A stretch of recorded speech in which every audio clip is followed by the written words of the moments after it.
नांदणी येथे जनावरांच्या मांसाची बेकायदेशीर वाहतूक 4 टन मांसासह ट्रक जप्त। नांदणी येथे रविवारी दुपारी जनावरांच्या मांसाची बेकायदेशीर वाहतूक करणाऱ्या ट्रकवर शिरोळ पोलिसांनी कारवाई करून एका विरोधात गुन्हा दाखल केला आहे। या कारवाईत सुमारे 4 टन जनावरांचे मांस आणि ट्रक असा एकूण 16 लाख रुपयांचा मुद्देमाल जप्त करण्यात आला आहे।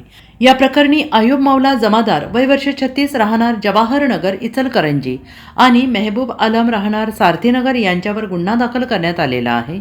या संदर्भातील फिर्याद प्रल्हाद लक्ष्मण आंबी वय वर्ष 59 राहणार नांदणी तालुका शिरोळ यांनी शिरोळ पोलीस ठाण्यात दिली आहे।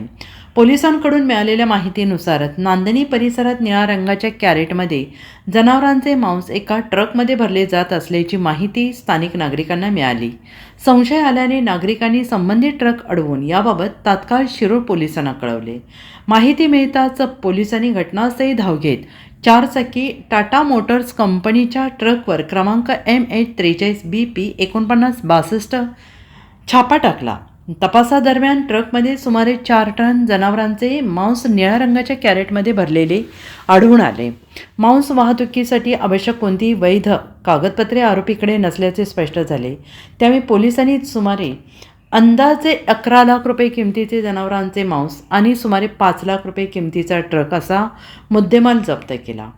दरम्यान जप्त करण्यात आलेल्या मांस आणि वाहनाचा पंचनामा करण्यात आला असून मांसाचे नमुने पुढील तपासासाठी पाठवण्यात येणार आहेत। नेमके मांस कोणत्या जनावरांचे आहे याबाबतचा अहवाल आल्यानंतर पुढील कारवाई करण्यात येणार आहे। या प्रकरणाचा अधिक तपास पोलीस उपनिरीक्षक शीतल पालेकर या करत आहेत। Bureau report SBN Marathi Shirol.